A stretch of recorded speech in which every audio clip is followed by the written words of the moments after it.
भारत के भविष्य को मेरा अभिवादन। स्वागत है आप सबका CTRD के एक और वीडियो में। आप देख रहे हैं हमारी सीरीज एग्जाम कैप्सूल। पिछले 2 वीडियोस में हमने जो थीम्स कवर किए वो हैं biodiversity and species and environmental pollution and remedies. आप इन थीम्स को हमारी प्लेलिस्ट सेक्शन में जाकर एग्जाम कैप्सूल वाली प्लेलिस्ट में देख सकते हैं। वहां से आप अपने पिछले वीडियोस भी कवर कर सकते हैं। आज के वीडियो में जो हम थीम कवर करने जा रहे हैं वह है क्लाइमेट चेंज। हम बात करेंगे इसके प्रीवियस ईयर क्वेश्चंस के बारे में जो 2013 से 2025 के बीच में पूछे गए हैं। शुरुआत करते हैं हम अपने पहले सवाल से। ये सवाल सर्कुलर इकोनॉमी पर पूछा गया है और आपको 3 स्टेटमेंट्स दिए हुए हैं। आपको करेक्ट आंसर ढूंढना है। अगर आपको सर्कुलर इकोनॉमी का कॉन्सेप्ट पता है तो आप इस क्वेश्चन को आराम से सॉल्व कर लेंगे। सर्कुलर इकोनॉमी एक ऐसा सेटअप होता है जिसमें कि आप रॉ मटेरियल्स का इस्तेमाल करते हैं फिनिश्ड प्रोडक्ट बनाने के लिए, और जो बाय प्रोडक्ट बचता है या जो वेस्ट मटेरियल बचता है उसका आप फिर से इस्तेमाल करते हैं प्रोडक्शन के प्रोसेस में, या तो एज ए रॉ मटेरियल या फिर एक इंटरमीडिएट प्रोडक्ट के रूप में, जो कि वापस से इस प्रोडक्शन साइकिल का हिस्सा बनता है और फिर से उससे फिनिश्ड प्रोडक्ट बनाया जाता है। यह सर्कुलर इकोनॉमी कहलाता है। अब इस चीज के फायदे क्या हैं? इसका फायदा यह है कि जो बाय प्रोडक्ट वेस्ट हो जाता वो बाय प्रोडक्ट फिर से प्रोडक्शन प्रोसेस में काम आ रहा है और उससे फिर से फिनिश्ड गुड बनाया जा रहा है। जब ये वापस से रॉ मटेरियल के रूप में काम में आ रहा है तो आपको रॉ मटेरियल्स के लिए कम माइनिंग करनी पड़ेगी, कम कल्टीवेशन करना पड़ेगा, या आप कह सकते हैं कि आपको नेचुरल रिसोर्सेज को कम एक्सप्लॉइट करना पड़ेगा। इसी चीज के चलते आपका जो ओवरऑल एमिशन है ग्रीन हाउस गैसेस का वो भी कम होगा। इस सर्कुलर इकोनॉमी के कुछ और भी फायदे होते हैं, लेकिन हमें इतना तो समझ में आ रहा है कि पहला जो स्टेटमेंट है वो हमारा बिल्कुल सही है। स्टेटमेंट सेकंड को देखते हैं। ये कह रहा है circular economy reduces the use of raw materials as inputs. ये बात बिल्कुल सही है दोस्तों। अगर वेस्ट प्रोडक्ट को या बाय प्रोडक्ट को आप एज ए रॉ मटेरियल वापस से यूज कर रहे हैं तो ओवरऑल जो रॉ मटेरियल का इनपुट आपको किसी भी प्रोडक्शन प्रोसेस में डालना पड़ता है वो रिड्यूस हो जाता है। इसलिए ये स्टेटमेंट भी बिल्कुल सही है। तीसरा स्टेटमेंट देखिए, circular economy reduces wastage in the production process. ये आप यहां समझ ही चुके हैं। ये स्टेटमेंट भी बिल्कुल सही है। इसलिए आपका आंसर होगा कि both statement 2 and statement 3 are correct and both of them explain statement 1। ये दोनों ही स्टेटमेंट 1 को सपोर्ट कर रहे हैं। दूसरा सवाल है, इस क्वेश्चन में भी पहले वाले की तरह ही आपको 3 स्टेटमेंट्स दिए हुए हैं और सेम फॉर्मेट है। चलिए देखते हैं। पहला स्टेटमेंट है, studies indicate that carbon dioxide emissions from cement industry account for more than 5% of global carbon emissions। यह क्वेश्चन काफी इंटरेस्टिंग है दोस्तों। इंटरेस्टिंग इसीलिए है क्योंकि यहाँ पर 2 तरह के रिसोर्सेज को मर्ज करके एक क्वेश्चन बनाया गया है। पहली स्टेटमेंट में ये बात कर रहा है सीमेंट इंडस्ट्री से होने वाले ग्लोबल कार्बन एमिशंस के बारे में। दूसरी स्टेटमेंट में ये सीमेंट मैन्युफैक्चरिंग प्रोसेस के बारे में बात कर रहा है और तीसरी स्टेटमेंट भी मैन्युफैक्चरिंग से ही रिलेटेड है। इस तरह के क्वेश्चंस को अटेम्प्ट करना थोड़ा सा मुश्किल हो जाता है। मुश्किल इसीलिए हो जाता है क्योंकि सीमेंट मैन्युफैक्चरिंग का प्रोसेस आप अपने सिलेबस में नहीं पढ़ते हैं, ना तो ये आपको अपनी इकोनॉमी की बुक में देखने को मिलता है, ना ही आप इसे एनवायरनमेंट में पढ़ते हैं या इकोनॉमी में मैन्युफैक्चरिंग इंडस्ट्रीज के तहत किसी ने इसके बारे में पढ़ा होगा। और रही बात पहली स्टेटमेंट की, तो ये purely current affairs based statement है। बाय चांस अगर आपने इन दोनों चीजों के बारे में पढ़ा भी है, सीमेंट मैन्युफैक्चरिंग और इंटरनेशनल रिपोर्ट्स को भी, तो भी इस क्वेश्चन में एक कैच है दोस्तों। कैच ये है कि स्टेटमेंट 2 और 3 में से कौन सा स्टेटमेंट 1 को सही तरीके से जस्टिफाई करता है। आप 1 मिनट के लिए वीडियो को यहीं पर पॉज करके इसे सॉल्व करने की कोशिश करें। जब तक आप इस क्वेश्चन को सॉल्व करते हैं तब तक मैं आपको सीमेंट मैन्युफैक्चरिंग प्रोसेस के बारे में थोड़ा सा समझा देता हूं। सीमेंट मैन्युफैक्चरिंग एक बड़ा ही सिंपल प्रोसेस है। इसमें सिलिका रिच क्ले होती है, उसे मिक्स किया जाता है लाइमस्टोन के साथ और ज़रूरत पड़ने पर इसमें आयरन ओर भी मिलाया जाता है। इनको ब्लेंड किया जाता है, यानी अच्छे से मिक्स किया जाता है और हीट किया जाता है इन्हें हाई टेम्परेचर पे। हाई टेम्परेचर पे हीट करने के बाद एक प्रोसेस होती है जिसे हम कहते हैं कैल्सिनेशन। इस कैल्सिनेशन प्रोसेस में जो लाइमस्टोन आपने यूज किया है, लाइमस्टोन का फॉर्मूला होता है CaCO3 या इसे हम कैल्शियम कार्बोनेट भी बोलते हैं। यह लाइमस्टोन कन्वर्ट हो जाता है कैल्शियम ऑक्साइड में, जिसे हम कहते हैं लाइम, और इसका फॉर्मूला है CaO plus carbon dioxide release होती है। इस प्रोसेस में जो कैल्शियम ऑक्साइड के ये नोड्यूल्स बनते हैं, इन्हें हम कहते हैं क्लिंकर, और लास्ट स्टेज में इन क्लिंकर्स को ग्राइंड किया जाता है। ग्राइंड करके इनसे सीमेंट पाउडर बनाया जाता है, जिसे पैकेजिंग करके सीमेंट के रूप में बेच दिया जाता है। ये प्रोसेस है आपके सीमेंट मैन्युफैक्चरिंग का, और इसमें 3 स्टेजेस हैं। पहली है ब्लेंडिंग, दूसरा है कैल्सिनेशन और तीसरा है क्लिंकर को ग्राइंड करना। सीमेंट मैन्युफैक्चरिंग इन 3 स्टेजेस में होती है। अब इस प्रोसेस को समझने के बाद आपको 2 स्टेटमेंट्स तो सब समझ में आ जाएंगे। स्टेटमेंट 2 देखिए, silica bearing clay is mixed with limestone while manufacturing cement. ये बात बिल्कुल सही है। स्टेटमेंट 3 कहता है कि limestone is converted into lime during clinker production for cement manufacturing. ये बिल्कुल सही बात है। क्लिंकर प्रोडक्शन जब हो रहा है उसी के दौरान तो लाइमस्टोन लाइम में कन्वर्ट हो रहा है, और इसी प्रोसेस को हम कैल्सिनेशन कह रहे हैं। इसीलिए स्टेटमेंट 3 भी बिल्कुल सही है। अब आपको 2 स्टेटमेंट्स तो इसमें से समझ में आ गए हैं। अब आप पहले स्टेटमेंट की तरफ ध्यान दें। पहला स्टेटमेंट कह रहा है कि studies indicate that carbon dioxide emission from cement industry account for more than 5% of global carbon emissions.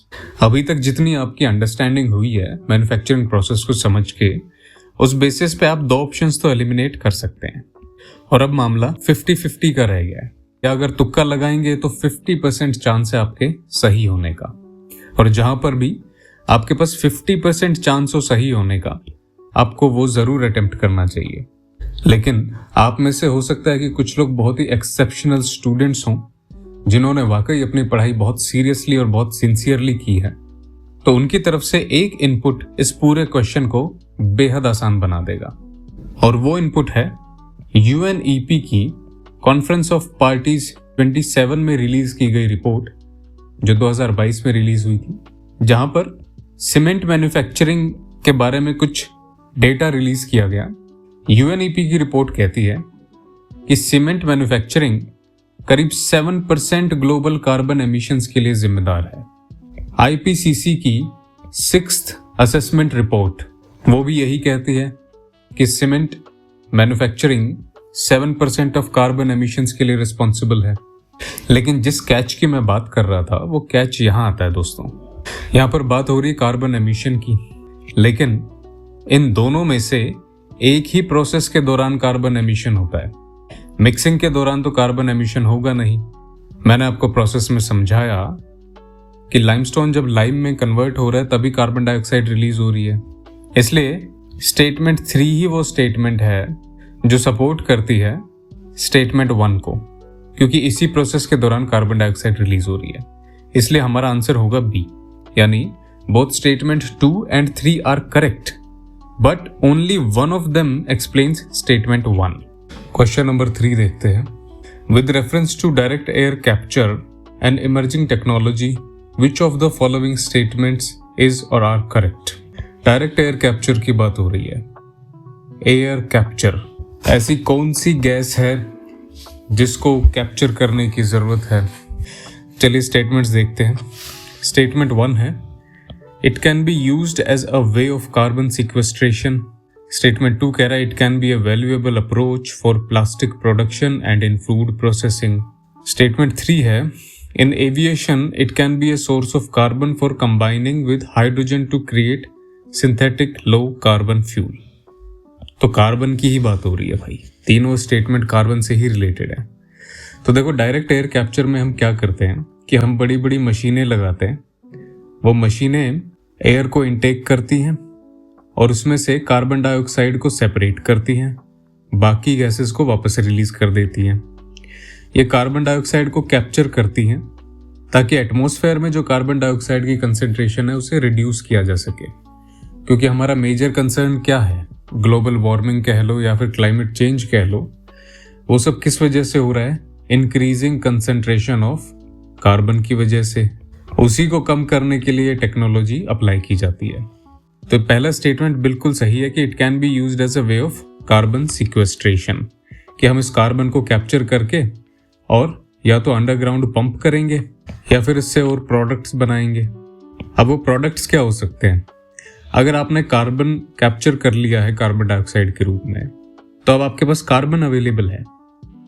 इस कार्बन से आप क्या क्या बना सकते हैं? इसे अगर आप हाइड्रोजन के साथ कंबाइन करेंगे तो आपके पास आ गए हाइड्रोकार्बन्स, और हाइड्रोकार्बन से आप क्या क्या बना सकते हैं? आप उससे प्लास्टिक भी बना सकते हैं। तो इसलिए सेकंड स्टेटमेंट बिल्कुल सही है। और आप उसे फ्यूल में भी कन्वर्ट कर सकते हैं, एक लो कार्बन फ्यूल के रूप में, जो एविएशन में काम आ सकता है। तो ये स्टेटमेंट भी बिल्कुल सही है।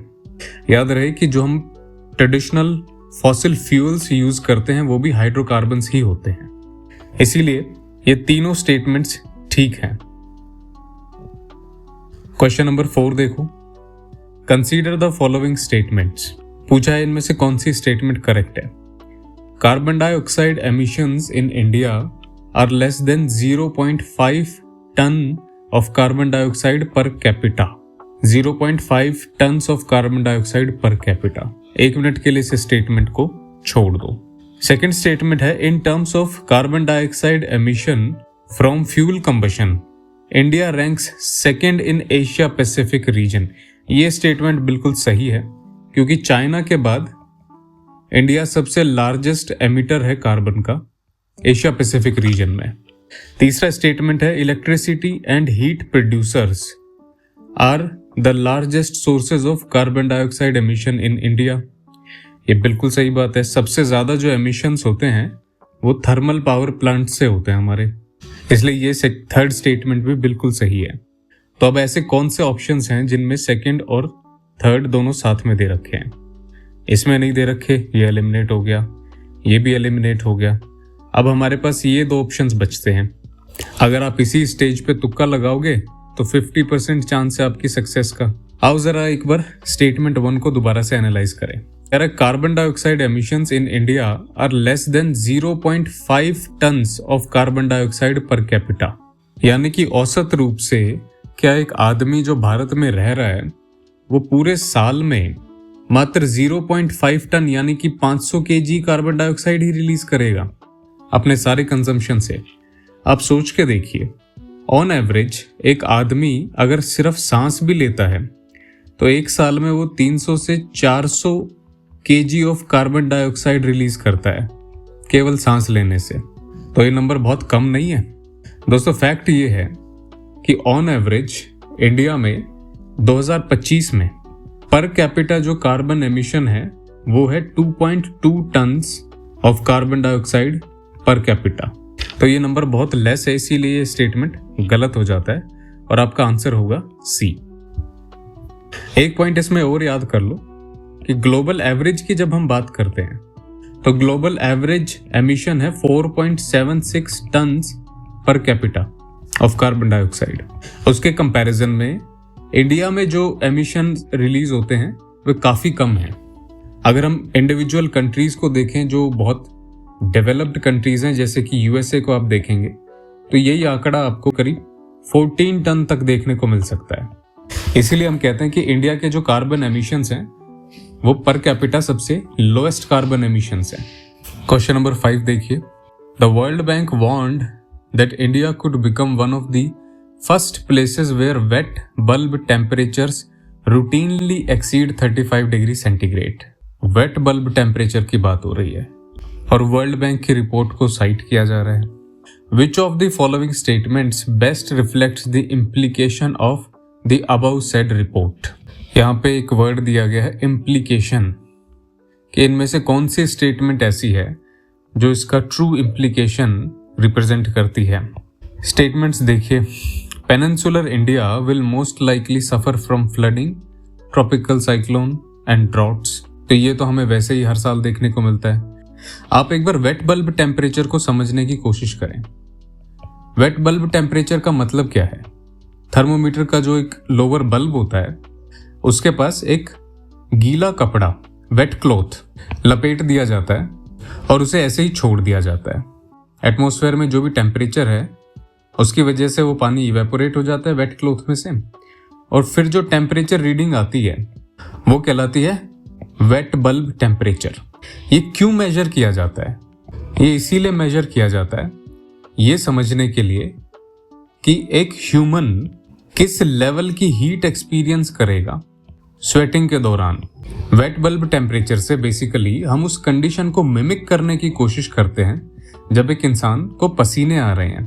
तो जैसे ही वो पसीने में निकला हुआ पानी इवेपोरेट होता है तो उसकी वजह से तापमान बाहर के तापमान से कुछ कम हो जाता है, और उस कम होने के बावजूद भी एक इंसान को कितनी गर्मी लग सकती है ये हम वेट बल्ब टेम्परेचर से नापते हैं। अब आप सेकंड स्टेटमेंट देखो, the survival of animals including humans will be affected as shedding of their body heat through perspiration becomes difficult. ये बात बिल्कुल सही है कि अगर वेट बल्ब टेम्परेचर बढ़ता चला जाएगा तो पर्सपिरेशन यानी पसीना आने से जो राहत मिलनी चाहिए एक एनिमल को या एक इंसान को, वो राहत नहीं मिलेगी। वो सर्वाइवल मुश्किल होता चला जाएगा एनिमल्स और ह्यूमंस का। इसलिए ये बात बिल्कुल सही है। और पहली स्टेटमेंट में कोई दम नहीं है दोस्तों, क्योंकि ये तो हम नॉर्मल कंडीशंस में भी एक्सपीरियंस कर ही रहे हैं। तो अगर वेट बल्ब टेम्परेचर और बढ़ गया तो ये चीज़ें अग्रेवेट होंगी, बढ़ेंगी। ऐसा नहीं है कि वेट बल्ब टेम्परेचर जब बहुत ज़्यादा बढ़ जाएगा तभी ये चीज़ें होंगी। ये हाल फिलहाल में भी हो रही हैं। तो इसका हमारा आंसर होना चाहिए बी। क्वेश्चन नंबर 6 देखिए, one of the following regions has the world's largest tropical peatland की बात हो रही है। पीटलैंड क्या होता है? पीटलैंड एक ऐसा एरिया होता है जो कि एक वेटलैंड टाइप का इकोसिस्टम है। उसमें पानी भरा रहता है और पानी भरने की वजह से सॉइल जो है वो वाटर लॉग्ड हो जाती है। वाटर लॉगिंग होती है सॉइल में। इस वाटर लॉगिंग की वजह से जो डिकम्पोजिशन होना चाहिए वेजिटेशन का या डेड मैटर का, वो डिकम्पोजिशन नहीं हो पाता है, या कह लीजिए कि पार्शियल डिकम्पोजिशन होता है। पार्शियल डिकम्पोजिशन होने की वजह से हाफ डिकेड मैटर इकट्ठा होता चला जाता है जिसे हम कहते हैं पीट।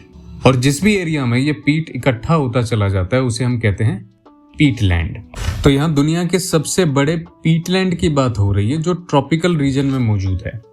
आपसे पूछा गया है कि ऑप्शंस में आपको जो रीजन्स दिए हुए हैं इनमें से कोई एक है जो वर्ल्ड्स लार्जेस्ट ट्रॉपिकल पीटलैंड है, which holds about 3 years worth of global carbon emissions from fossil fuels and the possible destruction of which can exert a detrimental effect on the global climate.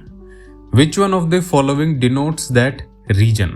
ये एक factual question है दोस्तों। दुनिया का सबसे बड़ा tropical Peatland Congo basin में है।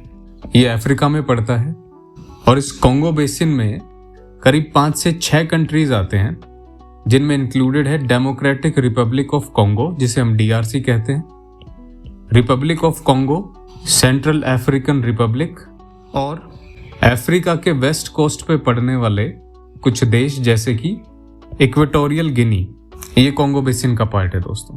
तो आपका आंसर बी होगा। क्वेश्चन 7 कह रहा है, आपको 4 ऑप्शंस दिए हुए और पूछा गया है, in the making of how many of the above are hydrofluorocarbons used. Hydrofluorocarbons को हम HFCs के नाम से जानते हैं। ये पोटेंट ग्रीन हाउस गैसेज होती हैं। और पूछा गया है कि इन चारों में से कौन कौन सी चीज़ें HFCs से बनी होती हैं। तो एरोजोल्स में HFCs का इस्तेमाल होता है, फॉर्मिंग एजेंट्स में HFCs का इस्तेमाल होता है, फायर रिटार्डेंट्स में भी HFCs का इस्तेमाल होता है, और जो चौथा इस्तेमाल होता है इनका वो रेफ्रिजरेंट्स के रूप में इस्तेमाल होता है। लुब्रिकेंट्स में इनका इस्तेमाल नहीं होता है दोस्तों। इसलिए आपका आंसर होगा ओनली 3। एक इंटरेस्टिंग बात मैं आपको बता दूं, कि ये जो HFCs होते हैं ये मैन मेड होते हैं, यानी कि ये सिंथेटिक केमिकल्स होते हैं और मॉन्ट्रियल प्रोटोकॉल के तहत ये HFCs बैंड हैं। मॉन्ट्रियल प्रोटोकॉल में एक अमेंडमेंट हुआ जिसे हम कहते हैं किगाली अमेंडमेंट। किगाली एक जगह है जो रवांडा में मौजूद है, रवांडा अफ्रीका में है। इस अमेंडमेंट के तहत ये डिसाइड किया गया कि 2050 तक हम HFCs को कंप्लीटली फेज आउट कर देंगे और ऑलरेडी इनके रिप्लेसमेंट्स ढूंढे जा रहे हैं HFCs के। इनके कुछ पॉपुलर रिप्लेसमेंट्स हैं HFOs, जिन्हें हम हाइड्रोफ्लोरो ओलेफिन्स कहते हैं, या फिर जहां रेफ्रिजरेंट्स की बात होती है तो वहां पर कार्बन डाइऑक्साइड को यूज किया जा रहा है एज रेफ्रिजरेंट्स HFCs को रिप्लेस करने के लिए, क्योंकि HFCs कार्बन डाइऑक्साइड से ज्यादा डेंजरस होते हैं। चलिए अगले क्वेश्चन की तरफ बढ़ते हैं। क्वेश्चन नंबर 8 में आपको 3 स्टेटमेंट्स दिए हुए हैं और पूछा जा रहा है how many of the above activities are often considered and discussed for carbon capture and sequestration. तो यहाँ कार्बन कैप्चर और सिक्वेस्ट्रेशन की बात हो रही है। चलिए स्टेटमेंट्स देखते हैं। इन तीनों में से कौन सी एक्टिविटीज हैं जो कार्बन सिक्वेस्ट्रेशन के काम आती हैं? देखो, कार्बन सिक्वेस्ट्रेशन का मतलब है कार्बन को कैप्चर करना और कैप्चर करके उसे स्टोर करना, और ये स्टोरेज जो है ये लॉन्ग पीरियड ऑफ टाइम के लिए होना चाहिए ताकि ये कार्बन वापस से एटमॉस्फेयर में एस्केप करके अर्थ का टेम्परेचर ना बढ़ाए। तो इसके लिए जो वायबल मैकेनिज्म्स हैं जो डिस्कस किए जाते हैं अक्सर, उनमें बेसाल्ट रॉक का भी एक डिस्कशन किया जाता है। ऐसा माना जाता है कि अगर बेसाल्ट रॉक को पाउडर्ड फॉर्म में अगर हम खेतों में स्प्रेड कर दें तो कार्बन डाइऑक्साइड को ये एब्जॉर्ब कर लेगा और एब्जॉर्ब करके ये कार्बोनेट्स बनाता है। ये कार्बोनेट्स स्टेबल होते हैं और यहाँ से कार्बन डाइऑक्साइड जो है वो वापस से एटमॉस्फेयर में रिलीज नहीं होती है, इसलिए पहला स्टेटमेंट सही है। दूसरा स्टेटमेंट है कि अगर आप ओशन के पानी में लाइम को ऐड कर दें, यानी चूने को ऐड कर दें, लाइम का मैंने आपको पीछे फॉर्मूला बताया था, कैल्शियम ऑक्साइड कहते हैं हम लाइम को, तो इससे ओशंस की एल्कलिनिटी बढ़ेगी। देखो होता क्या है, जब ओशन के अंदर कार्बन डाइऑक्साइड डिफ्यूज हो रही है तो कार्बन डाइऑक्साइड डिफ्यूज होके यहाँ बनाती है कार्बोनिक एसिड पानी के साथ रिएक्ट करके, और इस कार्बोनिक एसिड की फॉर्मेशन की वजह से ओशन की एसिडिटी बढ़ने लगती है, या कह लो कि पीएच जो है वो घटता है, एसिडिक हो जाता है ओशन के पानी का। और इस ओशन के पानी के एसिडिफिकेशन की वजह से जो कार्बन डाइऑक्साइड का डिफ्यूजन इसमें हो रहा है वो रुक जाता है। ओशन की कार्बन एब्जॉर्प्शन कैपेसिटी जो है वो डिक्रीज हो जाती है। ऐसे में अगर हम इसमें लाइम ऐड करें, यानी कैल्शियम ऑक्साइड अगर हम इसमें ऐड करें, तो ये पानी एल्कलाइन हो जाएगा, पीएच इसका बढ़ेगा और ये एसिडिक से एल्कलाइन हो जाएगा। एल्कलाइन हो जाएगा तो ये कार्बन डाइऑक्साइड का डिफ्यूजन इसमें वापस से एक्टिवली होने लग जाएगा और ओशन की कार्बन एब्जॉर्ब करने की कैपेसिटी बढ़ जाएगी। इसलिए सेकंड स्टेटमेंट भी एक एक्टिवली डिस्कस्ड स्ट्रेटजी है। तीसरी स्ट्रेटजी की जब हम बात करते हैं तो हम बात करते हैं कि कार्बन डाइऑक्साइड को एटमॉस्फेयर से कैप्चर करें और जो सबटेरेनियन माइंस हैं या ऐसी जगह हैं जहां पर अंडरग्राउंड हम इस कार्बन डाइऑक्साइड को पंप कर सकते हैं लिक्विफाई करके, तो ये एक बहुत इफेक्टिव मैकेनिज्म हो सकता है कार्बन सिक्वेस्ट्रेशन का। इसलिए स्टेटमेंट 3 भी बिल्कुल सही है। और सबटेरेनियन माइंस को यहाँ क्यों चुना गया है? सबटेरेनियन माइंस को इसीलिए चुना गया है क्योंकि ये हाई डेप्थ प्रोवाइड कराती हैं, जहां पे हाई प्रेशर मिलता है, जिसकी वजह से कार्बन डाइऑक्साइड जो है वो एक सुपर क्रिटिकल स्टेट में, यानी कि एक लिक्विड स्टेट में स्टोर रह सकती है वहां लंबे समय के लिए। इसलिए आपका आंसर होना चाहिए सी, ऑल 3। क्वेश्चन नंबर 9 देखते हैं। 4 ऑप्शंस दिए गए और आपसे पूछा गया है among the following crops which one is the most important anthropogenic source of both methane and nitrous oxide. तो दोस्तों, एग्रीकल्चर जब हम करते हैं तो उसमें एक ही क्रॉप है जिसमें मीथेन और नाइट्रस ऑक्साइड का हमें प्रोडक्शन देखने को मिलता है। आप कॉमन सेंस लगाएं, मीथेन का प्रोडक्शन क्यों होता है? मीथेन का प्रोडक्शन तब होता है जब डिकम्पोजिशन हो, और डिकम्पोजिशन कैसा हो? अनएरोबिक हो। ये अनएरोबिक कंडीशंस कहाँ देखने को मिलती हैं? जब खेत में पानी हो, हम ये कह सकते हैं कि फ्लडेड एग्रीकल्चरल फील्ड्स हों, तभी अनएरोबिक बैक्टीरियाज जो होते हैं वो मीथेन का प्रोडक्शन करते हैं। तो कौन सी ऐसी क्रॉप है जिसमें हमें फ्लडेड एग्रीकल्चरल फील्ड्स देखने को मिलती हैं? राइस ही है। राइस के या धान के जो खेत होते हैं उनको हम पानी से भर देते हैं। इतना पानी भरने की वजह से वहां लगातार मीथेन और नाइट्रस ऑक्साइड का प्रोडक्शन होता रहता है, इसलिए आपका आंसर है B. What is blue carbon? आपसे पूछा गया है ब्लू कार्बन क्या है। जिन लोगों ने कार्बन रेनबो नहीं पढ़ा वो प्लीज एक बार कार्बन रेनबो को गूगल करके इसके बारे में पढ़ लें। कार्बन रेनबो बेसिकली एक स्पेक्ट्रम है जिसपे हम अलग अलग तरह के कार्बन को एक कलर से डिनोट करते हैं, जैसे green carbon, black carbon, blue carbon etcetera. Green carbon वो कार्बन है जो टेरेस्ट्रियल इकोसिस्टम्स में आपको देखने को मिलता है, जैसे फॉरेस्ट में, सॉइल में या पीटलैंड्स जैसी जगह हुई, वहां पे आपको ग्रीन कार्बन देखने को मिलता है। ब्लैक कार्बन वो कार्बन है जो आपको फॉसिल फ्यूल्स में देखने को मिलता है, और ब्लू कार्बन वो कार्बन है जो आपको ओशियंस में देखने को मिलता है या फिर कोस्टल वेटलैंड्स में आपको देखने को मिलता है। ऑप्शंस देखिए। ऑप्शन ए है carbon captured by oceans and coastal ecosystems. Option B है carbon sequestered in forest biomass and agricultural soils. Option C है carbon contained in petroleum and natural gas, and D है carbon present in atmosphere. तो दोस्तों, मैं आपको बता चुका हूं पेट्रोलियम या नेचुरल गैस की जहां बात हो वहां ब्लैक कार्बन आता है, जहां फॉरेस्ट बायोमास की बात हो वहां ग्रीन कार्बन होता है। तो इसीलिए ये दो ऑप्शंस नहीं है। और अभी अभी मैंने आपको बताया कि ब्लू कार्बन ओशियंस और कोस्टल वेटलैंड्स में देखने को मिलता है, इसलिए आपका आंसर है ए। इस क्वेश्चन में आपको 4-5 ऑप्शंस दिए हुए हैं। आपसे पूछा गया है कि रूरल रोड कंस्ट्रक्शन में the use of which of the following is preferred for ensuring environmental sustainability or to reduce carbon footprint।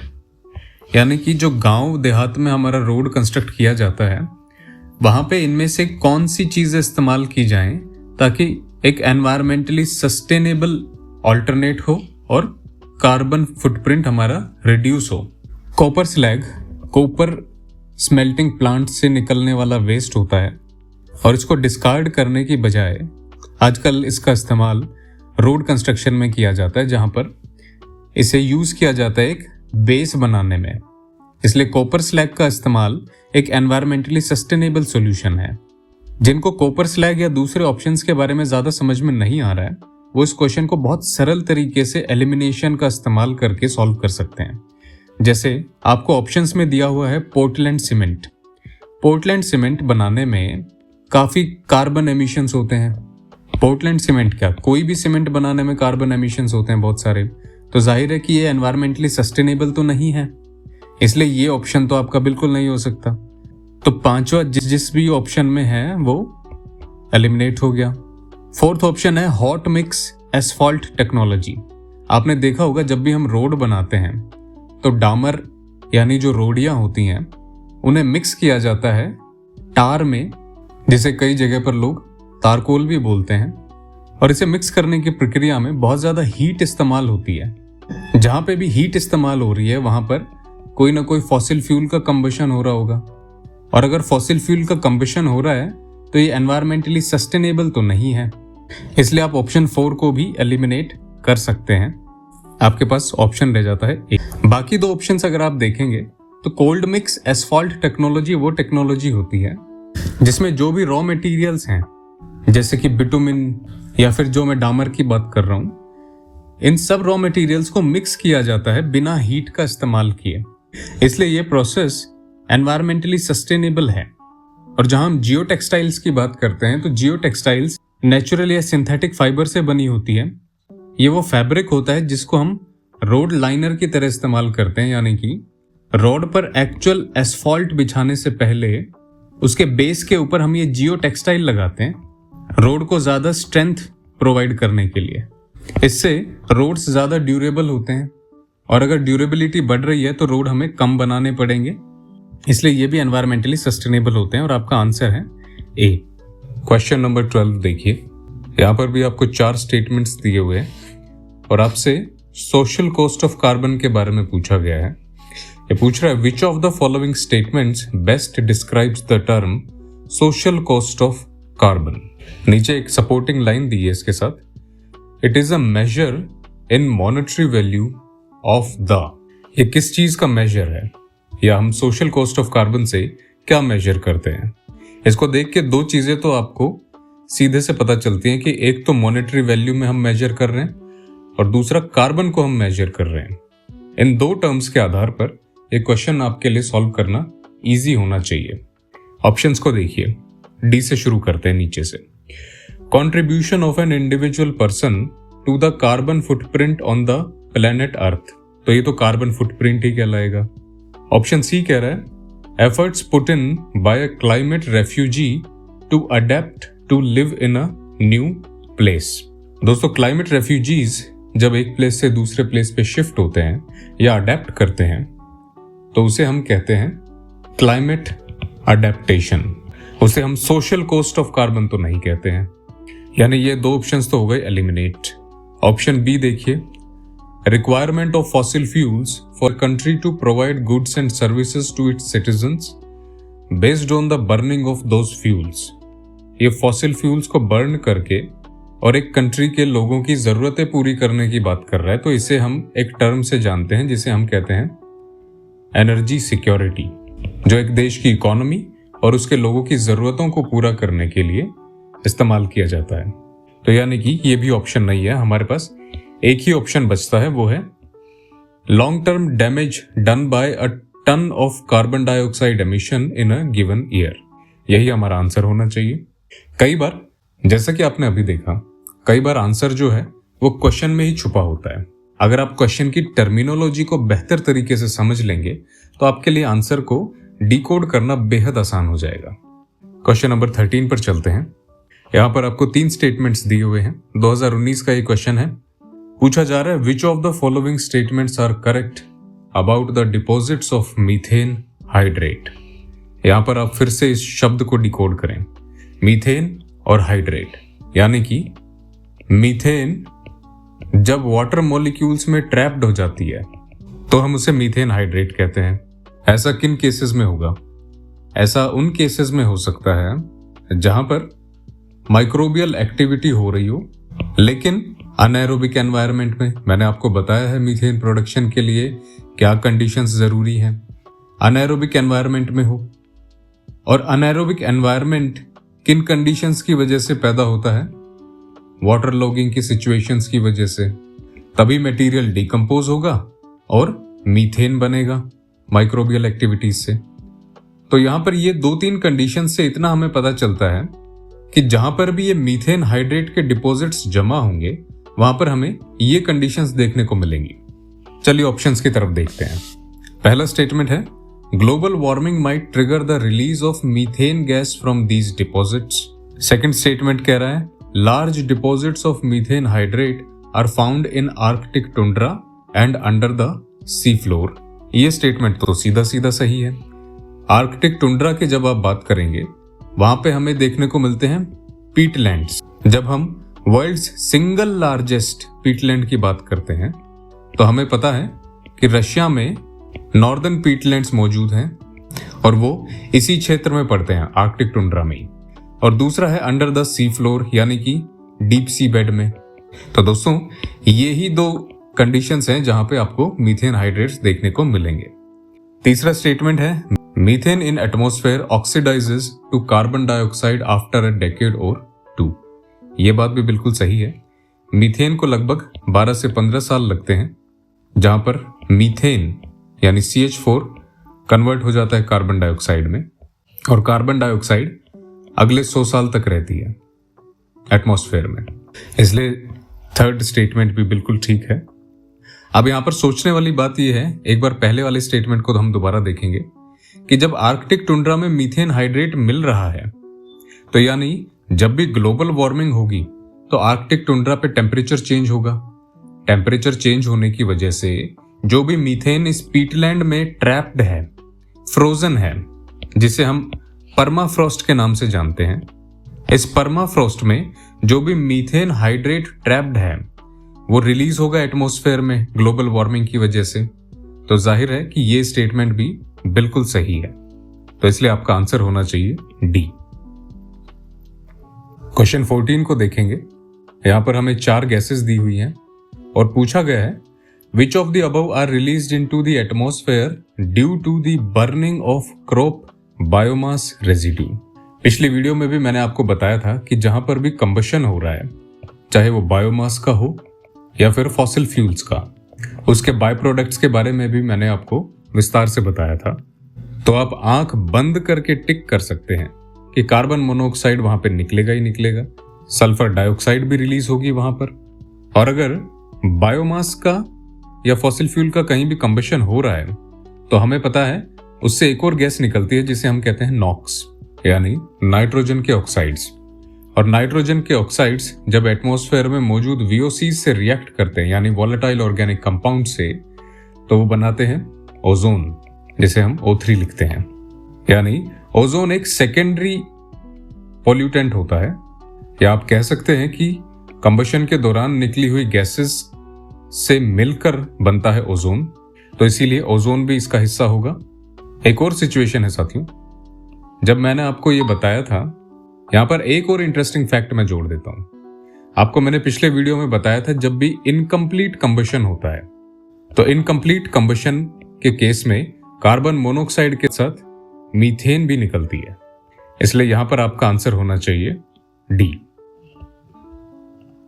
Question 15 में कुछ स्टेटमेंट्स दिए हुए हैं और आपसे पूछा गया है which of these statements given above is correct. आपको यहां पर करेक्ट स्टेटमेंट्स ढूंढने हैं। पहला स्टेटमेंट देखिए, agricultural soils release nitrogen oxides into the environment. ये हमने पढ़ा है, बिल्कुल सही है। राइस फार्मिंग में हमें ये देखने को मिलता है। सेकंड स्टेटमेंट है cattle release ammonia into the environment. ये स्टेटमेंट भी बिल्कुल सही है। और अमोनिया क्यों रिलीज होता है? एक्सक्रीटा के रूप में, यानी कैटल जो भी डंग रिलीज कर रहे हैं या यूरिन रिलीज कर रहे हैं, उसमें अमोनिया एक प्रोडक्ट होता है यूरिया के साथ। या आप कह सकते हैं कि यूरिया जो रिलीज हो रहा है वो अमोनिया में कन्वर्ट हो जाता है। तीसरा स्टेटमेंट देखिए, poultry industry releases reactive nitrogen compounds in the environment. यहां पर रिएक्टिव नाइट्रोजन कंपाउंड्स शब्द दे दिया गया है। इस रिएक्टिव नाइट्रोजन कंपाउंड्स की कैटेगरी में बहुत सारे कंपाउंड्स आते हैं, जैसे अमोनिया एक हो गया। अमोनिया तो रिलीज होता ही है, वो कैटल फार्मिंग से भी रिलीज होता है और पोल्ट्री इंडस्ट्री से भी। अमोनिया के बाद अगर कोई दूसरा एक रिएक्टिव नाइट्रोजन कंपाउंड जो पोल्ट्री इंडस्ट्री से रिलीज होता है वो है N2O, यानी नाइट्रस ऑक्साइड, और दूसरे कंपाउंड जिन्हें हम डिनोट कर सकते हैं नॉक्स से। तो इसीलिए ये स्टेटमेंट भी सही है। आपके तीनों स्टेटमेंट्स यहां पर सही हैं।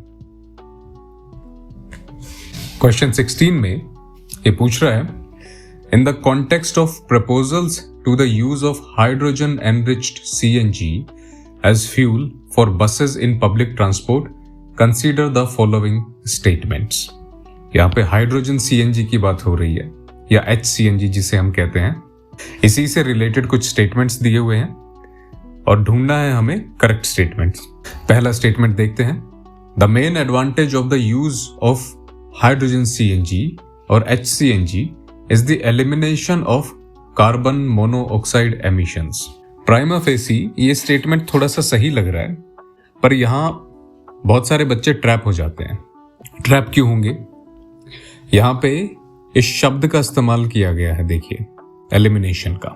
ये इस स्टेटमेंट को एक एक्सट्रीम स्टेटमेंट बनाता है, यानी कि क्या हाइड्रोजन मिलाने से CNG में कार्बन मोनोऑक्साइड बिल्कुल ही एलिमिनेट हो जाएगी? मैंने आपको बताया है कि कार्बन मोनोऑक्साइड इनकम्प्लीट कंबशन का प्रोडक्ट होता है, और गाड़ियों के इंजन में जो भी कंबशन हो रहा है वो इनकम्प्लीट कंबशन ही है, कंप्लीट कंबशन तो नहीं है वो, है ना, क्योंकि उसकी एफिशिएंसी कम होती है।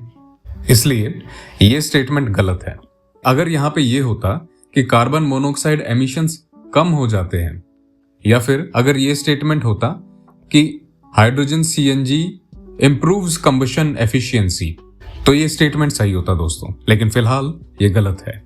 सेकंड स्टेटमेंट देखिए, hydrogen CNG as fuel reduces carbon dioxide and hydrocarbon emissions. यहाँ ये स्टेटमेंट सही लग रहा है क्योंकि यहाँ इस्तेमाल हुआ है शब्द का रिड्यूसेस, कि कार्बन डाइऑक्साइड का ये एमिशन रिड्यूस करता है और हाइड्रोकार्बन एमिशंस को रिड्यूस करता है। ये कहना चाह रहा है कि ये लेस पोल्यूटिंग है। तो ये बात तो बिल्कुल सही है, पोल्यूशन को कम करना है, इसीलिए हम हाइड्रोजन मिक्स कर रहे हैं सीएनजी में।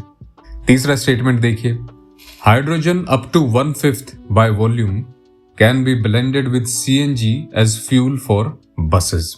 मुझे नहीं लगता कि आप में से बहुत सारे लोगों को ये स्टेटमेंट पता होगा, लेकिन अगर आपने ये 2 स्टेटमेंट्स भी सॉल्व कर लिए हैं तो इसके आधार पर भी आप क्वेश्चन को सॉल्व कर सकते हैं। देखिए कैसे। हमें पता है कि पहला स्टेटमेंट गलत हो गया है, तो हर वो ऑप्शन जिसमें पहला स्टेटमेंट इंक्लूडेड है वो गलत हो चुका है। यानी कि अब आपके पास एलिमिनेशन से 2 ही ऑप्शन रह गए हैं और आपको पता है कि सेकंड ऑप्शन या सेकंड स्टेटमेंट सही है, तो सेकंड स्टेटमेंट केवल ऑप्शन बी में है, तो यानी कि आपका आंसर है बी। लेकिन फिर भी मैं आपको बाकी 2 स्टेटमेंट्स भी बताता हूं ताकि आपको ये चीजें याद रह जाएं। जब हम हाइड्रोजन को सीएनजी में मिक्स करने की बात करते हैं तो उसका जो ऑप्टिमल ब्लेंड होता है वो होता है 18% के आसपास। यानी कि हम सीएनजी में 18% तक हाइड्रोजन मिक्स कर सकते हैं और इस हिसाब से ये स्टेटमेंट बिल्कुल सही हो जाता है क्योंकि 18% लगभग 1/5 ही है। स्टेटमेंट 4 देखिए। स्टेटमेंट 4 कह रहा है HCNG makes the fuel less expensive than CNG। दोस्तों, आज भी ग्रीन हाइड्रोजन का प्रोडक्शन जो है वो एक्सपेंसिव है। तो अगर आप हाइड्रोजन पैदा कर रहे हैं सीएनजी में मिक्स करने के लिए तो ये ऑब्वियसली आपको एक्सपेंसिव पड़ेगा, ना कि सस्ता पड़ेगा, इसलिए ये स्टेटमेंट गलत हो जाएगा। इसी से जुड़ा हुआ एक फैक्ट मैं आपको और बता देता हूं कि जब हम हाइड्रोजन मिक्स करते हैं सीएनजी में तो उसका एक पोटेंशियल ड्रॉबैक क्या हो सकता है। उसका एक पोटेंशियल ड्रॉबैक ये होगा कि हाइड्रोजन मिक्स करने से जिस टेम्परेचर पे कंबशन होता है उस गैस का, वो टेम्परेचर काफी हाई होता है और उस टेम्परेचर के हाई होने की वजह से जो नॉक्स का प्रोडक्शन है, यानी नाइट्रोजन के ऑक्साइड्स का जो प्रोडक्शन है उस कंबशन प्रोसेस में, वो इंक्रीज हो जाता है। तो यानी एक तरफ जहां इसके पॉजिटिव इंपैक्ट्स हैं, दूसरी तरफ वहीं हमें एक नेगेटिव इंपैक्ट भी देखने को मिलता है इसका। आपका आंसर है बी। अगला क्वेश्चन है कार्बन फर्टिलाइजेशन पे। Which of the following statements best describes carbon fertilization. पहले इस टर्म को ही समझो, कार्बन फर्टिलाइजेशन क्या होता है। कार्बन फर्टिलाइजेशन वो प्रोसेस है जब एटमॉस्फेयर में मौजूद कार्बन ज्यादा बढ़ जाए। कार्बन की कंसेंट्रेशन बढ़ने की वजह से ग्रीन प्लांट्स में जो फोटोसिंथेसिस हो रहा है वो फोटोसिंथेसिस बढ़ेगा।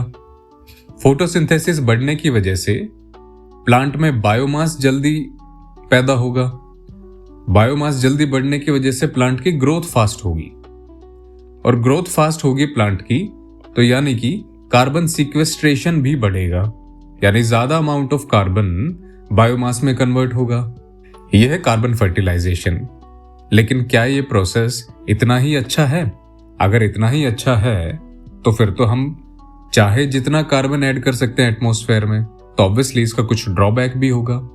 ड्रॉबैक इसका साथियों ये है कि जैसे ही हम कार्बन को ऐड करते हैं एटमॉस्फेयर में तो उसके साथ एक अनवांटेड इफेक्ट पैदा होता है जिसे हम कहते हैं ग्रीन हाउस इफेक्ट। और इस ग्रीन हाउस इफेक्ट की वजह से ग्लोबल वार्मिंग होता है और ग्लोबल वार्मिंग होने की वजह से जब टेम्परेचर हाई होगा, तो टेम्परेचर जब हाई होगा तो वहीं पे प्लांट की फोटोसिंथेसिस करने की एबिलिटी डिक्रीज हो जाएगी। तो जहां थ्योरेटिकली फोटोसिंथेसिस इंक्रीज होना चाहिए, वहां पे प्रैक्टिकली फोटोसिंथेसिस डिक्रीज होता चला जाएगा और प्लांट्स की एफिशिएंसी घटती चली जाएगी कार्बन को सिक्वेस्टर करने की। ये होता है कार्बन फर्टिलाइजेशन का कॉन्सेप्ट। अब इसके स्टेटमेंट्स देखते हैं। पहला स्टेटमेंट है increased plant growth due to increased concentration of carbon dioxide in the atmosphere. ये ठीक लग रहा है स्टेटमेंट। बी देखिए, increased temperature of the earth due to increased concentration of carbon dioxide in the atmosphere.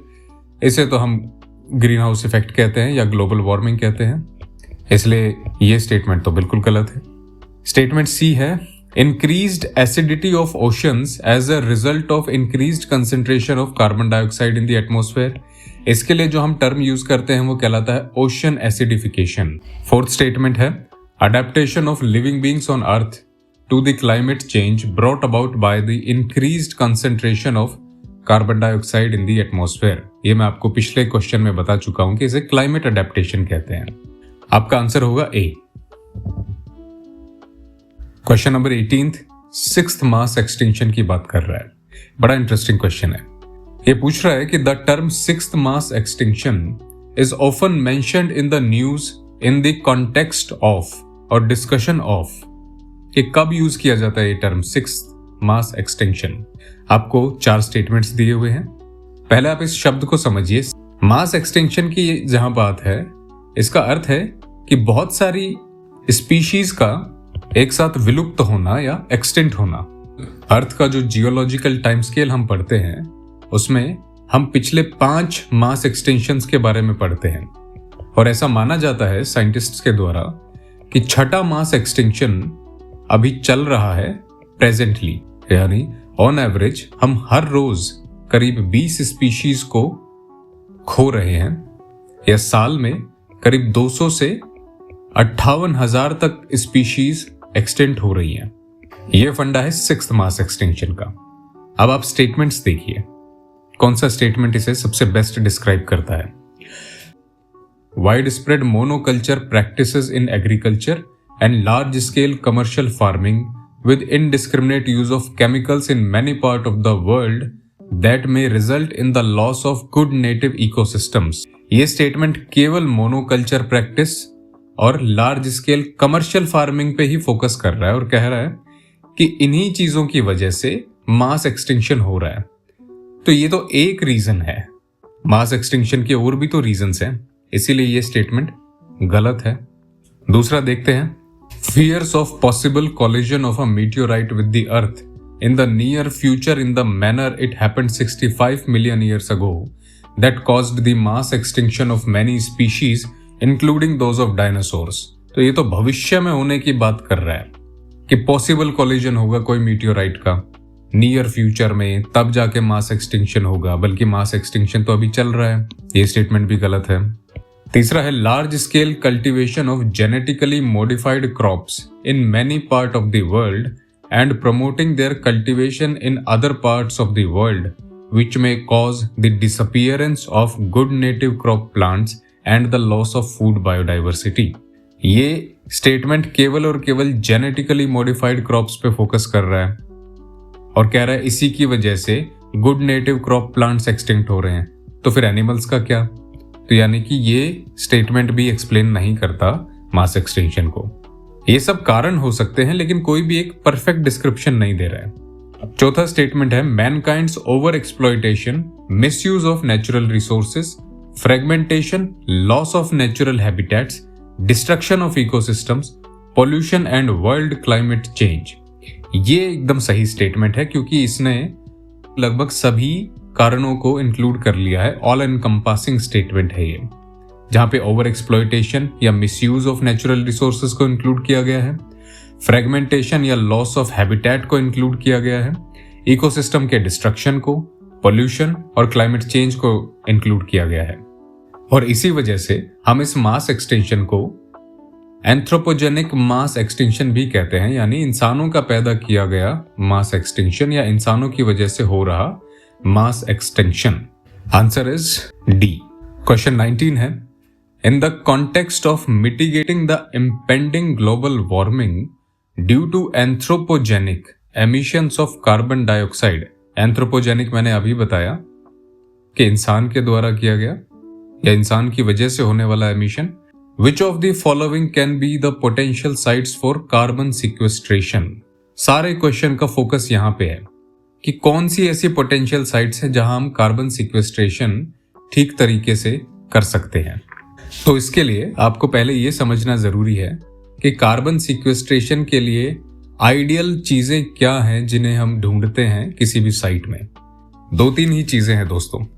किसी भी geological structure की suitability देखने के लिए कि वो सिक्वेस्ट्रेशन के लिए सूटेबल है या नहीं है, हम सबसे पहले जो चीज देखते हैं वो देखते हैं कि इसकी डेप्थ क्या है। हाई डेप्थ होनी चाहिए, यानी ज्यादा गहराई जिसमें हम आराम से कार्बन डाइऑक्साइड को पंप कर सकें। ज्यादा गहराई हम क्यों ढूंढते हैं? क्योंकि जितनी ज्यादा गहराई होगी उतना ही ज्यादा वहां पर प्रेशर होगा, यानी कि हाई प्रेशर कंडीशंस हमें चाहिए। ये दूसरी हो गई। तीसरा फैक्टर जो किसी भी साइट सिलेक्शन में मदद करता है वो होता है पोरोसिटी ऑफ रॉक्स, यानी कि वहां पे जो रॉक्स मौजूद हैं उस साइट पे वो कितने पोरस हैं। क्या हम जो कार्बन डाइऑक्साइड गैस को पंप करेंगे वो उन पोर्स से होती हुई आराम से नीचे परकोलेट होती हुई चली जाएगी। और चौथी जो चीज हम देखते हैं, इन तीनों फैक्टर्स की वजह से वहां पर कार्बन डाइऑक्साइड क्या सुपर क्रिटिकल स्टेट में रह पाएगी। सुपर क्रिटिकल स्टेट का मतलब है कि एक लिक्विड लाइक स्टेट, एक ठोस तरल के रूप में वहां पर कार्बन डाइऑक्साइड रह पाएगी क्या।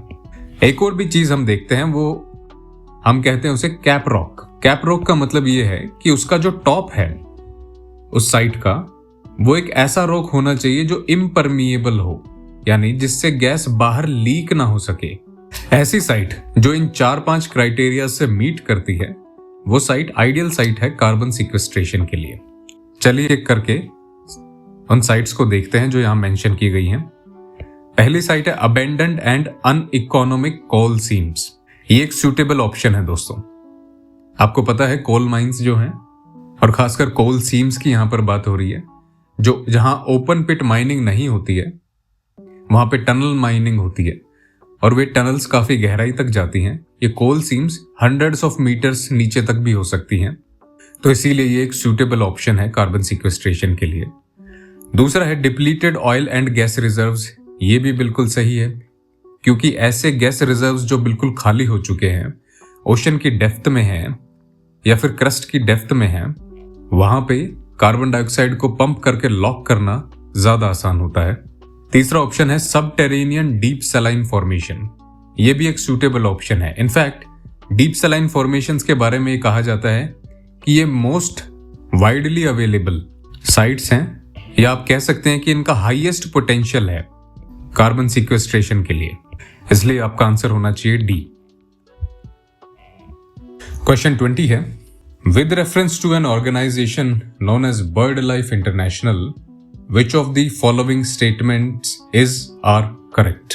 यहाँ पे 3 स्टेटमेंट्स आपको दिए गए हैं और सारा फोकस है क्वेश्चन का बर्ड लाइफ इंटरनेशनल पे। स्टेटमेंट्स को एक एक करके एनालाइज करते हैं। पहला स्टेटमेंट कह रहा है कि it is global partnership of conservation organisations. ये स्टेटमेंट सही हो सकता है क्योंकि ग्लोबल पार्टनरशिप तो ये है। दूसरा स्टेटमेंट कह रहा है the concept of biodiversity hotspots originated from this organization. ये स्टेटमेंट गलत हो गया दोस्तों। ये स्टेटमेंट इसीलिए गलत हो गया है कि कॉन्सेप्ट ऑफ बायोडाइवर्सिटी हॉटस्पॉट की जब हम बात करते हैं तो वो दिया था नॉर्मन मायर्स ने। नॉर्मन मायर्स एक साइंटिस्ट हुए जिन्होंने ये कॉन्सेप्ट दिया था 1988 में। सेकंड स्टेटमेंट को जब एलिमिनेट कर देते हैं हमारे पास केवल 2 ही ऑप्शंस रह जाते हैं। तीसरा स्टेटमेंट देखिए, it identifies the sites known और referred to as important bird and biodiversity areas. Bird life international का काम ही यही है दोस्तों। ये वो साइट्स आइडेंटिफाई करती है जो इंपॉर्टेंट है बर्ड और बायोडाइवर्सिटी की दृष्टि से। ये स्टेटमेंट सही है, इसलिए आपका आंसर होगा सी। मैं आपको बायोडाइवर्सिटी हॉटस्पॉट्स के बारे में एक फैक्ट बता दूं। किसी भी एरिया को बायोडाइवर्सिटी हॉटस्पॉट जो हम डिक्लेयर करते हैं वो हम 2 क्राइटेरियाज के बेसिस पे डिक्लेयर करते हैं। ये 2 क्राइटेरियाज हैं कि सबसे पहले तो वहां हाई एंडेमिज्म होना चाहिए, यानी कि वे स्पीशीज जो उस एरिया में मिलती हैं वे वहां की एंडेमिक स्पीशीज होनी चाहिए। वे स्पीशीज वहां के अलावा कहीं और ना पाई जाती हों। और हाई एंडेमिज्म की जब हम बात करते हैं तो इसमें क्राइटेरिया है कि कम से कम 1500 वेस्कुलर प्लांट्स की स्पीशीज होनी चाहिए एंडेमिक, जो उस क्षेत्र में एंडेमिक हो। दूसरा जो क्राइटेरिया आता है वो आता है हाई थ्रेट, यानी कि उस एरिया की लगभग 70% जो ओरिजिनल स्पीशीज हैं वो खत्म हो चुकी हों, इतना हाई थ्रेट हो वहां, उसी एरिया को बायोडाइवर्सिटी हॉटस्पॉट डिक्लेयर किया जाता है। आशा करता हूं कि आप ये 2 फैक्ट्स याद रखेंगे। ये बहुत मदद करेंगे आपकी अगर कोई ऐसा क्वेश्चन आ जाता है एग्जाम में तो उसे टैकल करने के लिए। आपका आंसर है सी। एक दो फैक्ट और लिख लो जो शायद आपके बेहद काम आएंगे। पहली बात तो bird life international global partnership तो है ही, उसके अलावा ये IUCN की ऑफिशियल रेड लिस्ट अथॉरिटी है बर्ड्स के मामले में। और दूसरा ये कि Bombay natural history society BNHS जो इंडिया में है वो पार्ट है बर्ड लाइफ इंटरनेशनल का। ये दो फैक्ट्स भी आपको याद होने चाहिए। क्वेश्चन 21 देखते हैं। IUCN से रिलेटेड ये क्वेश्चन है। पूछा गया है कि with reference to International Union for Conservation of Nature and Natural Resources, जिसे हम IUCN कहते हैं, एंड साइट्स यानी Convention on International Trade in Endangered Species of Wild Fauna and Flora, which of the following statements is are correct. 2015 का ये question है और IUCN और साइट्स के कॉन्टेक्स्ट में आपसे पूछा गया है कि इनमें से कौन सी स्टेटमेंट्स सही हैं। पहली स्टेटमेंट को देखते हैं। IUCN is an organ of United Nations and sites is an international agreement between governments. ये स्टेटमेंट गलत है दोस्तों। IUCN कोई ऑर्गन नहीं है यूनाइटेड नेशंस का। ये IUCN का जो स्टेटस है वो एक ऑब्जर्वर का स्टेटस है। ये एक ऑब्जर्विंग बॉडी है, ना कि एक ऑर्गन यूनाइटेड नेशंस का। साइट्स ठीक है कि ये एक इंटरनेशनल अग्रीमेंट है बिटवीन गवर्नमेंट्स। सेकंड स्टेटमेंट देखिए। वैसे तो ये क्वेश्चन यही सॉल्व हो चुका है, क्योंकि आप पहली स्टेटमेंट गलत है तो उसके आधार पर 3 ऑप्शंस को सीधे एलिमिनेट कर देंगे और आपके पास आंसर 2 और 3 ही होना चाहिए। बट फिर भी बाकी 2 स्टेटमेंट्स को भी देख लो कि आपको याद हो जाए। IUCN runs thousands of field projects around the world to better manage natural environment। ये स्टेटमेंट ठीक है। तीसरा स्टेटमेंट है sites is legally binding on states that have joined it, but this convention does not take the place of national laws। ये भी बात बिल्कुल सही है। साइट्स के तहत हर एक कंट्री को अपने खुद के लॉज बनाने पड़ते हैं जो अलाइन होते हो साइट से। साइट कोई लीगल फ्रेमवर्क नहीं प्रोवाइड करता है और ना ही नेशनल लॉज को रिप्लेस करता है, इसलिए आपका आंसर होगा बी। क्वेश्चन 22 वेटलैंड इंटरनेशनल के बारे में है। With reference to a conservation organization called Wetlands International, which of the following statements is are correct. यहाँ पर आपको 2 स्टेटमेंट्स दिए हुए हैं और पूछा गया है कि वेटलैंड इंटरनेशनल के कॉन्टेक्स्ट में कौन सी करेक्ट है। पहला स्टेटमेंट है it is an inter governmental organization formed by the countries which are signatories to Ramsar Convention. ये स्टेटमेंट गलत है दोस्तों। ये गलत इसलिए है कि रामसार कन्वेंशन बना 71 में और वेटलैंड इंटरनेशनल ये बनी 1954 में, और इसकी कुछ प्रीकर्सर ऑर्गेनाइजेशंस थी जो 1930s में एस्टेब्लिश हुई थी, जिनका स्वरूप बदलते बदलते वेटलैंड इंटरनेशनल हुआ 1954 में। और 2018 तक भी बहुत से ऐसे देश थे जो रामसार कन्वेंशन का पार्ट नहीं थे लेकिन वेटलैंड इंटरनेशनल का पार्ट थे। जैसे इथियोपिया एक कंट्री था। इसका करंट स्टेटस आप गूगल कीजिएगा। हालांकि फिलहाल रामसार कन्वेंशन में लगभग 172 मेंबर नेशंस हैं जो इसे एक नियर यूनिवर्सल बना देते हैं, लेकिन फिर भी जहां पूरी दुनिया में 200 से ज्यादा कंट्रीज हैं तो कुछ तो बचे हुए हैं ही जो रामसार कन्वेंशन का पार्ट नहीं है। इसलिए हो सकता है कि वो अभी वेटलैंड इंटरनेशनल के पार्ट हों और रामसार कन्वेंशन के ना हो। इसलिए पहला स्टेटमेंट आपका गलत है। सेकंड स्टेटमेंट कहता है it works at the field level to develop and mobilize knowledge and use the practical experience to advocate for better policies. ये स्टेटमेंट ठीक है, तो आपका आंसर होना चाहिए बी। वेटलैंड से जुड़ा एक और सवाल यहां आ गया है। If A wetland of international importance is brought under Montreux record, what does it imply. Ramsar convention में एक रजिस्टर है जिसे हम मॉन्ट्रियक्स रिकॉर्ड कहते हैं।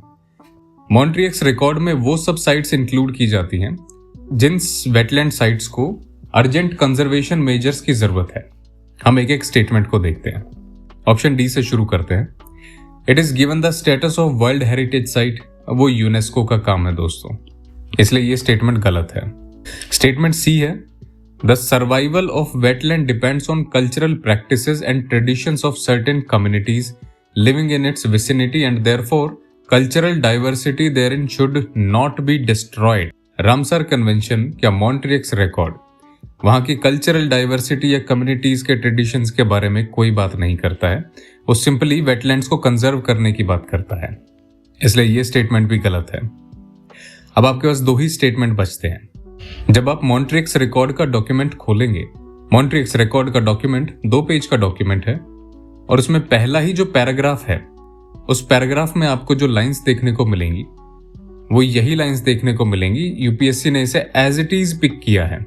मॉन्ट्रियक्स रिकॉर्ड में किसी भी वेटलैंड के इंक्लूड होने का मतलब है कि some changes in ecological character have occurred, कि कुछ चेंजेस हुए हैं वहां के इकोलॉजिकल कैरेक्टर में या हो रहे हैं या फिर होने वाले हैं वेटलैंड में as a result of human interference. आपका आंसर है ए। क्वेश्चन 24 देखिए। The scientific view is that the increase in global temperature should not exceed 2 degree Celsius above pre industrial level. बिल्कुल सही बात है, हमने पेरिस एग्रीमेंट में भी यही समझौता किया है। If the global temperature increases beyond 3 degree Celsius above the pre industrial level, what can be it's possible impact on the world, कि इसके पॉसिबल इम्पैक्ट क्या होंगे अगर 3 डिग्री सेल्सियस से ज्यादा टेम्परेचर बढ़ जाता है। तो यहाँ फोकस जो है वो टेम्परेचर पे है, 3 डिग्री सेल्सियस से ज्यादा होने पे है। पहला स्टेटमेंट ये कह रहा है terrestrial biosphere tends towards a net carbon source, यानी कि जो टेरेस्ट्रियल बायोस्फीयर है वो एक नेट कार्बन सोर्स बन जाएगा सिंक बनने की बजाय। तो ये स्टेटमेंट बिल्कुल सही है और ऐसा प्राइमरीली होगा हाई रेट ऑफ डिकम्पोजिशन की वजह से, डिक्रीज्ड फोटोसिंथेसिस की वजह से, जिसकी वजह से प्लांट स्पीशीज एक्सटिंक्ट होती हुई दिखेंगी। Wide spread coral mortality will occur, ये भी बात सही है क्योंकि corals in particular are very very sensitive to any kind of temperature changes happening within the ocean. और जाहिर सी बात है कि अगर ग्लोबल वार्मिंग हो रही है, एटमॉस्फेयर का टेम्परेचर बढ़ रहा है, तो सी सरफेस का भी एनुअल मीन टेम्परेचर बढ़ेगा, जिसकी वजह से कोरल मोर्टेलिटी होगी। तीसरा स्टेटमेंट है all the global wetlands will permanently disappear. ये थोड़ा सा एक्सट्रीम स्टेटमेंट हो गया है। दोस्तों, वेटलैंड्स आर्कटिक से लेकर साउथ अफ्रीका और सदर्न अमेरिका के निचले हिस्सों तक है। तो क्या वो सारे ही वेटलैंड्स परमानेंटली डिसअपीयर हो जाएंगे? क्योंकि टेम्परेचर जो बढ़ेगा वो यूनिफॉर्मली तो हर जगह एक जैसा इंपैक्ट दिखाएगा नहीं। ट्रॉपिक्स में आपको ज्यादा असर देखने को मिलेगा, लेकिन पोल्स में फिर भी एक कंफर्टेबल टेम्परेचर रहेगा, इसलिए ये स्टेटमेंट गलत है। चौथा स्टेटमेंट कह रहा है cultivation of cereals will not be possible anywhere in the world. ये भी बहुत एक्सट्रीम स्टेटमेंट है और ये भी गलत है, क्योंकि कुछ रीजन्स तब भी ऐसे होंगे जहां पर सीरियल्स का कल्टीवेशन हम ठीक तरीके से कर पाएंगे, इसलिए आपका आंसर होगा बी। इसी के साथ हमने आपके क्लाइमेट चेंज के थीम को भी कवर कर लिया है। हम 4 थीम्स को कवर कर चुके हैं, हार्डली 3 या 4 थीम्स और बचे हैं जिन्हें हम आने वाले वीडियोस में कवर कर देंगे। आप इस सीरीज को फॉलो करते रहिए। जितने भी PYQs को मैं एक्सप्लेन कर रहा हूं, आप इनकी जो एक्सप्लेनेशंस हैं उनको भी ठीक से अपने दिमाग में बिठाइए, क्योंकि हर एक स्टेटमेंट को सॉल्व करने के साथ मैं उसके पीछे आपको कुछ फैक्ट्स भी बताता हूं और वो फैक्ट्स आपकी मदद करेंगे आपके एग्जाम में आने वाले क्वेश्चंस को ठीक तरीके से सॉल्व करने में। क्योंकि दोस्तों, इस गेम को आप अपनी नॉलेज से जीतने की कोशिश करेंगे तो वो नहीं होगा। आपको स्मार्ट बनना पड़ेगा, स्मार्ट अप्रोच रखनी पड़ेगी। और एटलीस्ट वो स्मार्ट अप्रोच ये कहती है कि पिछले एग्जाम्स में जो क्वेश्चंस पूछे गए हैं, कम से कम उन स्टेटमेंट्स के बारे में, उन क्वेश्चंस के बारे में आपको सब कुछ पता होना चाहिए। जल्द मिलेंगे हम अगले वीडियो में, तब तक के लिए जय हिंद।